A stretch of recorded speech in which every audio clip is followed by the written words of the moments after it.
Hola, hola, ¿qué tal muchachos? Bienvenidos a una clase más. El día de hoy vamos a ver enlaces atómicos. Así es, enlaces. Con ustedes ya vimos varias cosas como la similitud en la estructura del átomo, cómo se acomodan los electrones, qué son las capas, qué son los orbitales. También conectamos eso con una estructura de Lewis para facilitar el entendimiento. Y ahora bien, vamos directo a lo más importante, que son los enlaces atómicos. ¿Vale? Y bueno, ¿qué son estos enlaces? Como ustedes pueden ver en la imagen, los átomos realmente tienen los electrones tienen girando desde que se creó el universo o en movimiento constante alrededor de este átomo.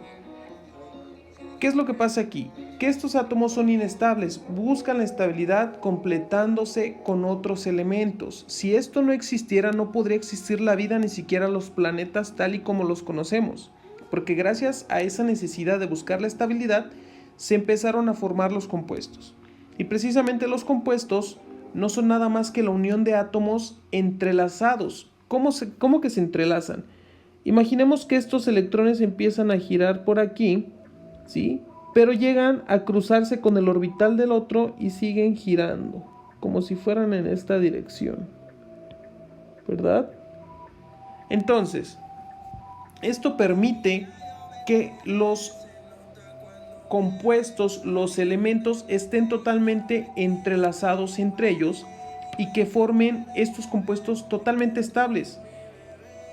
Por ejemplo, ustedes pueden notar su piel, sus uñas, su cabello y pensar, está formado de átomos, pero ¿cómo puede ser que tengan esta consistencia, que no esté tan rígido? O sea, ¿qué diferencia tenemos de una silla, de un vidrio, de un pedazo de metal, en donde los átomos también están entrelazados? Pues obviamente depende mucho de la naturaleza y como ya se los había mencionado en la clase anterior, el carbono es un elemento maravilla que puede hibridarse, o sea, puede transformarse para formar una gran variedad de compuestos y casi infinitos que nosotros conocemos como compuestos orgánicos. ¿Sí? La química orgánica es la que se encarga de estudiar a este elemento. Entonces, ¿a qué quiero llegar con esto? Recordarles que los átomos buscan esta estabilidad de los demás. Como ustedes habíamos visto, los elementos de la gama positiva se combinan con los elementos de la gama negativa. Esto es un poquito más complejo de lo que suena, no quiere decir que sean todos positivos o todos negativos, a excepción de algunas familias. Por ejemplo, les mostré una familia que puede ser como tanto positiva como negativa, que es la familia 5A. Y por ejemplo el hidrógeno de su tabla periódica, el elemento número 1, también puede ser negativo.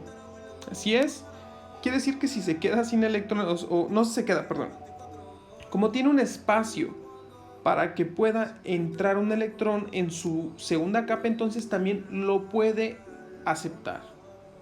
Pero este es solo en ciertos casos. Muy bien. Entonces, cuando los átomos interactúan, forman enlaces. Estas uniones en donde se representan, obviamente nosotros lo hacemos de una manera más rígida, con un esquema que nos ayuda a tratar de entender que se unieron, formaron una alianza entre ellos. Pero no es tan sencillo, o sea, no es como de nada más se agarran de las manitas y vámonos a formar un compuesto, no. Aquí tenemos los diferentes tipos de enlaces, incluso hay fuerzas, de las cuales ya les he hablado a veces un poco, pero vamos a repasarlos. Tenemos los enlaces iónicos, en donde se van a unir los metales con los no metales, ¿sí? Aquí participan elementos de la familia B. Ahora sí vamos a incluirlos de nuevo, porque en el tema anterior de la regla del octeto los excluimos. Bueno, hay que volverlos a tomar en cuenta. Forman enlaces iónicos, ¿sí? Más adelante vamos a saber por qué se llaman iones, por qué la característica o la clave de entender esto es saber cuándo se comparte o cuando se cede, o en este caso se regala el electrón a otro elemento. Tenemos enlaces covalentes, en donde es la unión de no metal más un no metal. Estos enlaces son los más fuertes del mundo de la química, porque entre ellos pueden perdurar bastante, a excepción, obviamente aquí no estoy tomando en cuenta el metálico, ¿sí? Son los más fuertes del mundo de la química en todo lo demás, porque entre los metálicos tenemos las aleaciones, que es algo ya un poco más estrecho, más pegado, más acomodado, y se puede considerar como uno de los enlaces, o más bien el enlace más fuerte que existe. Entonces este es si los ordenáramos, el metálico es el más fuerte y el iónico es el menos fuerte, teniendo al covalente como el intermedio. El metálico no es nada más que la unión entre dos metales, ¿sí? Aquí tenemos compuestos como cloruro de sodio, como óxido de calcio, o en el covalente tenemos compuestos como CO2 o el amonio, ¿sí? En el metálico vamos a tener aleaciones de hierro, aleaciones del oro, aleaciones de la plata, o como ya los conocemos. Y ahora, esto es porque hay electrones ligados en cada uno de estos enlaces, ¿verdad? En el metálico no nos metemos, eso ya es un poco más avanzado, ya concierne, pero los dos que van a venir en su examen de admisión a la prepa, que vienen de ley, son los enlaces iónicos y covalentes. Ahora bien, esto es porque se ven englobados o relacionados los electrones en este tipo de enlaces, ¿sale? Ahora, tipos de fuerzas. Aquí ya no hay electrones, simplemente es la atracción. Una atracción similar al magnetismo, en donde si ustedes pegan un imán cerca del otro van a atraerse. Incluso se siente una fuerza. Bueno, pues esto funciona parecido. La más famosa, que son los puentes de hidrógeno. Recordemos que el agua químicamente es un gas, ¿sí? Tanto desde su peso como su característica es la unión de dos gases. Pero ¿qué es lo que hace posible que el agua se vuelva un líquido? Bueno, es este puente de hidrógeno, que es la atracción, que sigue existiendo a pesar de que ya esté completo la regla del octeto del oxígeno. Sigue existiendo una atracción negativa con la positiva del hidrógeno. Por lo tanto, se entrelazan como una red formando un líquido. Es por eso que la nube, hasta que no ocurre una unión de puentes de hidrógeno arriba en la condensación, existe después la lluvia, ¿sí? Si no hubiera este puente de hidrógeno, entonces el agua se quedaría en forma de nube en el cielo. Este es famosísimo, es importantísimo también para la vida, porque si no hubiera puentes de hidrógeno no existiría el líquido vital. Y aparte, sus características es que se rompen a los 100 grados centígrados, una muy importante. O sea, hirviendo el agua, rompemos el enlace, el puente del hidrógeno, perdón, no enlace, es el puente del hidrógeno, y podemos hacer que se separen las moléculas de agua en lo que realmente son, que son gases. Y por último, fuerzas de Van der Waals. Estas fuerzas ocurren entre los hidrocarburos. Lo mismo pasa en la gasolina. La gasolina también es un gas, el octano debería de ser un gas, pero se atraen entre los polos positivos y los polos negativos y terminan formando un líquido, ¿ok? Por eso es que este es un poco más débil, incluso a temperatura ambiente la gasolina se evapora. Ustedes, si alguna vez han tenido la oportunidad de que se les derrame la gasolina, van a observar que con el simple calor que hace nuestro ambiente es suficiente para que la fuerza se rompa y se convierta en un gas. Entonces, vamos. Enlace iónico. Este enlace se forma cuando los electrones se transfieren. Aquí estos van a llegar con un regalito, ¿sale? Regalan el electrón. Este tembro te lo presto porque lo necesitas. Obviamente ocurre de un metal hacia un no metal. Los metales son los que pueden ceder casi siempre estos electrones.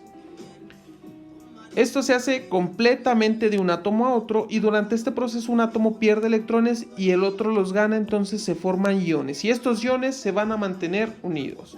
El más común es el cloruro de sodio, en donde el sodio le regala a el cloro. Obviamente el sodio queda positivo porque perdió un electrón y el cloro queda negativo porque lo ganó. Iones, perdón, antes de que se me olvide, es cuando un elemento ya queda cargado. Si es positivo o si es negativo, no importa, ya es un ion. Ahora, ¿por dónde empezamos? La electronegatividad. Bueno, los átomos son los elementos que pueden ser negativos, que pueden ser positivos, ya les había mencionado. Si vamos a hablar de gamas positivas, tenemos familias 1A, 2A, 3A, 4A y una intermedia como es la 5A, porque esta puede ser tanto positiva como negativa. Después, gamas negativas, tenemos a la familia 6A y 7A, ¿vale? Familias que no entran, que los observan desde lejos porque ellos ya están completos, es la 8A, que son los gases nobles.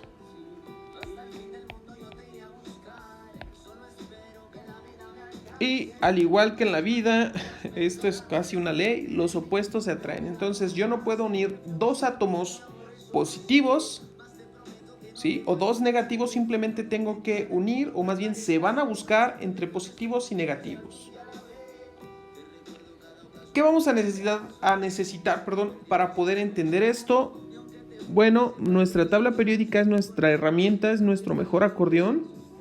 Recuerden, lo importante en la tabla no es aprenderla, porque no tiene nada de sentido que yo me busque y me aprenda todos los elementos con todos sus nombres, si cuando yo les diga cuál es la valencia no van a saber buscarlo. Entonces, lo importante de aprender de la tabla periódica es cómo leerla y en dónde encontrar. ¿Sí? ¿Por qué? Bueno, pues porque probablemente si yo tengo una tabla, la sé leer a la perfección, pero resulta que se me olvidó y me prestan otra y ya no voy a saber qué onda. La pieza clave está aquí, en donde vamos a encontrar todos los datos. Aquí me dice qué significa cada numerito en la tabla periódica, ¿sí? Yo voy a necesitar obviamente la valencia, electrones de valencia o número de oxidación. En esta tabla se encuentra en esta parte, ¿sí? Aquí lo podemos ver. Recordar que la tabla de electronegatividad de Pauling me habla que la electronegatividad es de derecha a izquierda y de abajo hacia arriba, teniendo al flúor, al oxígeno, al nitrógeno, al cloro, azufre, fósforo, arsénico, selenio, telurio, carbono, boro e hidrógeno como los elementos más negativos, junto con el bromo, el yodo y el astato y el polonio, perdónenme. O sea, de 2 para arriba ya son los elementos más electronegativos y por lo general siempre los vamos a encontrar en el lado de los negativos, porque cuando nosotros hacemos una fórmula van los positivos del lado izquierdo con los negativos del lado derecho, siempre. Entonces estos elementos que palomeé siempre van a estar en esta parte, casi siempre. ¿Y por qué el hidrógeno? Se van a preguntar por qué, si es un elemento que solamente tiene un electrón. Bueno, pues ese electrón o esa capacidad en donde puede aceptar un electrón también lo hace convertirse en negativo. Esto solamente va a surgir en el caso de los compuestos que se llaman hidruros. Solamente en este caso y nada más. Entonces, mientras yo no les diga que se trata de un hidruro, esto no hay que tomarlo en cuenta. Ahora bien, vamos a utilizar el sodio y el cloro para explicarlo, ¿no? Como pueden ver en esta fórmula, estos dos elementos de la tabla periódica, que son el sodio y el cloro, se ven de la siguiente manera. Este es el modelo de Bohr y esta es la estructura de Lewis. O sea, esta es su estructura atómica y esto es su estructura. ¿Qué pasa? Este le dice tembro, aquí lo tienes, ya completaste tu regla del octeto, ¿sí? Ahora bien, el sodio se va a quedar ahí de manera positiva, anclado a la fuerza de atracción del cloro como negativo. ¿Por qué? Porque ya le están regalando ese electrón. Este enlace es un poco sencillo, bastante fácil de disociar en agua. ¿Qué quiere decir? Que si yo los pongo en agua, se van a separar, ¿sí? En forma de iones. Y es por eso que la sal es muy soluble en lo que sería el agua, ¿vale? Obviamente sabemos sodio es más positivo. Acuérdense que mientras mayor sea el número, mayor va a ser la electronegatividad y el cloro es más negativo. Sodio es más 1, cloro menos 1, por eso es que necesito uno de cada uno para poderse anclar. Recordemos entonces, aquí tenemos 1, 2, 3, 4, 5, 6, 7 electrones en la última capa. Y esto va a pasar que se completa. ahí el cloro ya completó su regla del octeto. Como ya se los había mencionado, regla del octeto, entonces es esa tendencia a completar 8 electrones en su última capa. Si bien o yo lo completo, o más bien alguien me ayuda a completarlo, o yo ayudo a alguien a completarlo. Así es como funciona. ¿Por qué? Bueno, pues porque esa es la estabilidad que se puede llegar a encontrar. Y ya les había mencionado que cuando un elemento queda cargado, positivo o negativo, no importa, se convierte en un ion. Ahora bien, si es negativo, tenemos un anión, y si es positivo, tenemos un catión. ¿Qué es lo que pasa aquí? Bueno, ya cargados negativamente, obviamente tiene esta carga, se le acerca el electrón, entonces se vuelve negativo. El sodio se vuelve positivo. ¿Por qué? Bueno, pues porque ya perdió ese electrón. Y los vemos de esta manera, unidos, anclados por cargas, cationes y aniones. Este va a ser un tema que vamos a repasar más adelante de una manera más profunda. Pero sí es importante que ustedes sepan la diferencia entre un ion positivo y un ion negativo.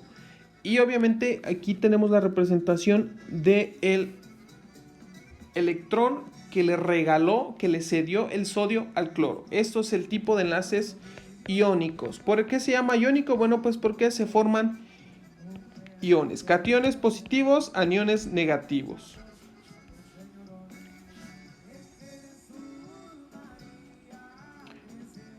Ahora bien, en esta actividad, ¿qué es lo que vamos a hacer? Vamos a ver algunos ejercicios sobre este tema. Ustedes van a hacer lo mismo, me van a representar estructuras o enlaces más bien, resueltos, como en esta parte, poniéndome las cargas que obtiene cada uno. Por ejemplo, aquí tenemos el calcio, que se dio un electrón a cada uno. Y como perdió 2 electrones, pues es más 2 positivo, y cada flúor ganó un electrón, es menos 1. ¿Vale? Me van a hacer lo mismo, pero con estos ejemplos. ¿Sale? Esto solamente es hablando del enlace iónico.